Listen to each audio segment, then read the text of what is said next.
اگر آپ نے ابھی تک ہمارے چینل کو سبسکرائب نہیں کیا تو ابھی سبسکرائب پر کلک کریں اور ساتھ ہی بیل آئیکن پر کلک کریں تاکہ آپ کو ہماری ہر نئی آنے والی ویڈیو آسانی سے ملتی رہے۔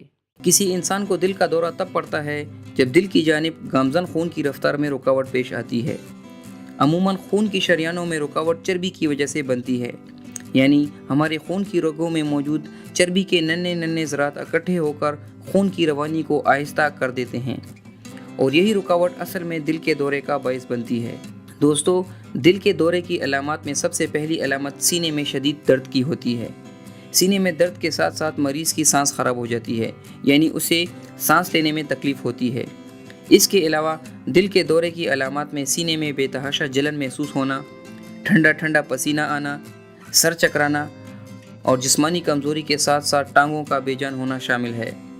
آج کی اس ویڈیو میں ہم ان 6 بنیادی وجوہات کی بات کر رہے ہیں جو دل کے دورے کا باعث بنتی ہے۔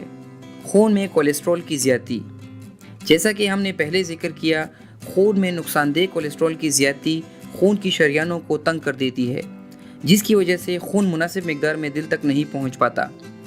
خون کی نالیوں میں جمنے والی چربی کی یہ مقدار جتنی زیادہ ہوگی، دل کے دورے کا امکان بھی اتنا ہی زیادہ ہوگا۔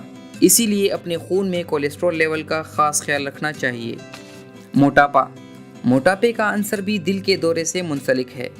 جس طرح موٹاپا دوسری کئی بیماریوں کو دعوت دیتا ہے، اسی طرح زیادہ وزن دل کی بیماری اور دل کے دورے کا باعث بھی بنتا ہے۔ موٹاپے کا شکار افراد زیادہ جسمانی سرگرمیوں میں حصہ نہیں لے پاتے، جس کی وجہ سے ان کی چربی میں اضافہ ہوتا جاتا ہے۔ ڈاکٹرز کے مطابق موٹاپے کا شکار افراد اگر اپنے وزن میں 10% تک کمی کر لیں تو دل کے دورے کا امکان کافی حد تک کم ہو جاتا ہے۔ خاندانی عنصر۔ جن لوگوں کے خاندان میں دل کے مریضوں کی تعداد زیادہ ہوتی ہے، ان لوگوں کو 50 یا 55 سال کی عمر کے بعد دل کے دورے کا امکان زیادہ ہو جاتا ہے۔ ذہنی دباؤ۔ آج کل کے دور میں دل کے دورے کی سب سے بڑی اور اہم وجہ ذہنی دباؤ یعنی ڈپریشن ہے۔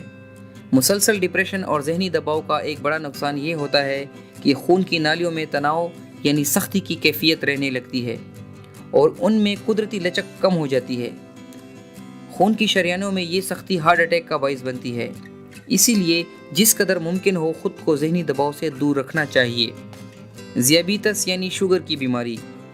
انسانی جسم میں موجود لبلبہ جب مناسب مقدار میں انسولین نہیں بناتا تو جسم میں مٹھاس یعنی شوگر کا لیول بڑھ جاتا ہے، اور اکثر اوقات یہ بھی ہارٹ اٹیک کی وجہ بنتی ہے۔